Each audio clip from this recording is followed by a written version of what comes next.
आज मैं आपको अपने नए चैनल पे वेलकम कहती हूँ और जो कि फीजी कुकिंग के नाम से मैंने स्टार्ट किया है।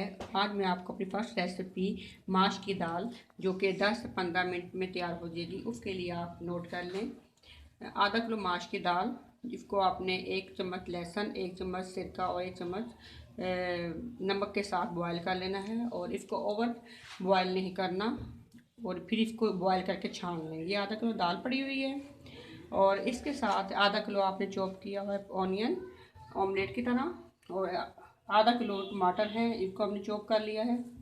और ये सब्ज़ धनिया है, 1 कप ऑयल है, और ये है अदरक जूलियन कटिंग की हुई है, और 5 सब्ज़ मिर्चें हैं, सफ़ेद जीरा 1 चम्मच, 1 चम्मच सूखा धनिया है, 1 चम्मच गरम मसाला है, और 1 चम्मच लहसुन जो मैंने के मोटा मोटा कूट लिया है, और 1 चम्मच नमक है, और 1 चम्मच सुरख मिर्ची, और 1 चम्मच हल्दी है। और ये वो तमाम चीज़ें हैं जो कि दाल में इस्तेमाल होंगी। आए हम आपको बताते हैं। और 1 कप ये ऑयल है। आए हम आपको अपनी रेसिपी स्टार्ट करते हैं। बिस्मिल्लाहिर्रहमानिर्रहीम। चलें आए हम अब स्टार्ट करते हैं अपनी रेसिपी को। चलें आए चलते हैं। सबसे पहले 1 कप ऑयल पैन में डाल दें। इसके बाद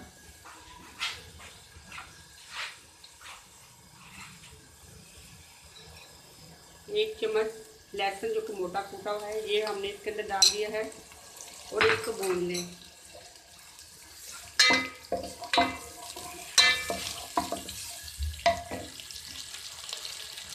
लहसुन को उस टाइम तक हमने इसको फ्राई करना है जब तक इसमें से लहसुन की खुशबू आना शुरू हो जाएगी। फिर इसके अंदर हम अपना ऑनियन और टमाटो शामिल करेंगे।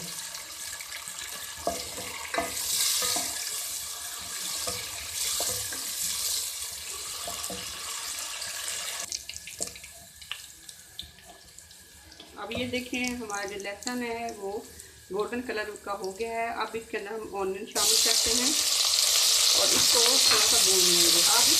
आपने इसको थोड़ा सा नहीं करना, थोड़ा सा भून लें ताकि प्याज नरम हो जाए।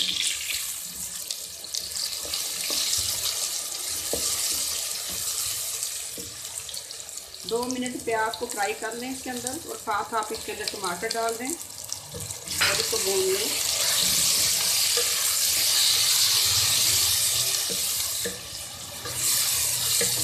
ये दाल जो है, ये खड़े मसाले की दाल है, ये इसमें आपको हर चीज़ नज़र आनी चाहिए कि आपने इसमें क्या क्या शामिल किया है। इसलिए हम इन चीज़ों को कम कुक करेंगे ताकि ये चीज़ें आपको नज़र आएँ और दाल देखने में भी बहुत अच्छी लगे।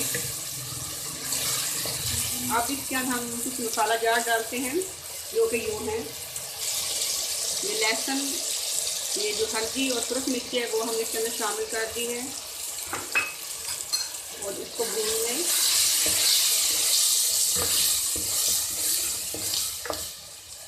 अब इसके अंदर ये सूखा धनिया और सफ़ेद जीरा शामिल कर लें।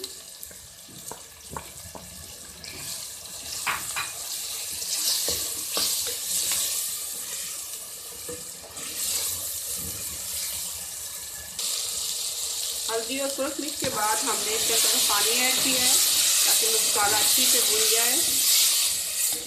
आँच आप अपनी हल्की रखें। अब इसके अंदर थोड़ी सी अदरक और सब्ज़ मिर्चें शामिल कर लें।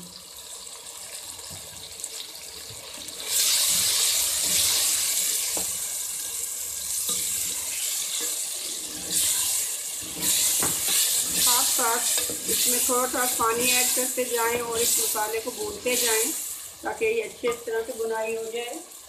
नमक इसमें डाल लें हस्बे ज़रूरत, साथ साथ चेक करते जाएं। जितना आपकी फैमिली खाती है उतना यूज़ करें।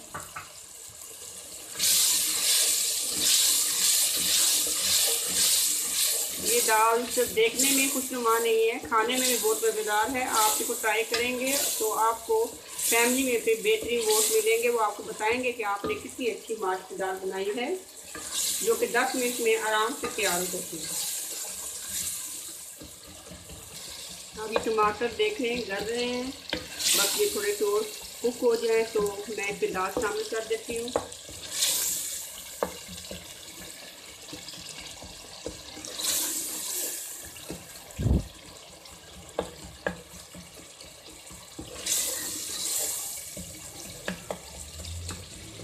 बाकी हम इस मसाले को दाल के साथ भून लेंगे ताकि दाल का कलर भी बहुत अच्छे से आ जाए।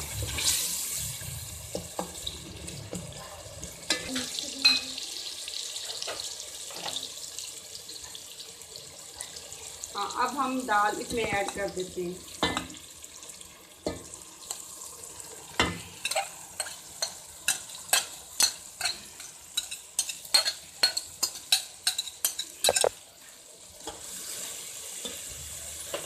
और इसको भून लेते हैं। गरम मसाला हम एंड पे उतारने से थोड़ी देर पहले ऐड करेंगे।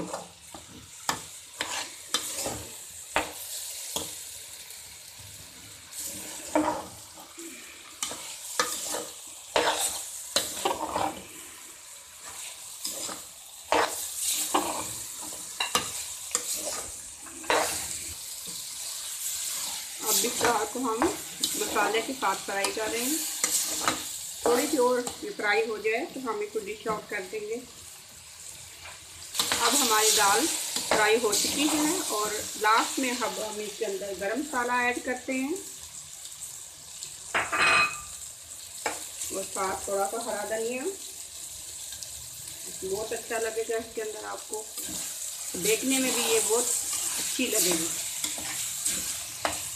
दाल हमारी तकरीबन रेडी हो गई है। आइए हम इसको डिश आउट कर देते हैं। बाउल में डाल दिया है। अब इसको हम थोड़ा सा गार्निश कर देते हैं। थोड़ा सा आप इसके ऊपर हरा धनिया। अच्छा, तो व्यूअर्स ये हमारी दाल रेडी हो गई है। इसको हमने सब मिर्चें, धनिया और अदरक के साथ गार्निश कर दी है। प्लीज़ मेरे चैनल को सब्सक्राइब कीजिएगा और फीडबैक ज़रूर दीजिएगा। अच्छा, तो व्यूअर्स अब हमने इसको फाइनल कर दिया है और इसको ये हमने गार्निश किया है अदरक के साथ, हरे धनिया के साथ और सब मिर्चों के साथ। और ये दाल जितनी देखने में बहुत अच्छी है, खाने में उतनी मज़ेदार है। प्लीज़ हमें अपना फीडबैक ज़रूर दीजिएगा और अपनी दुआ में याद रखिएगा। ओके, खुदा हाफिज़, फिर मिलेंगे।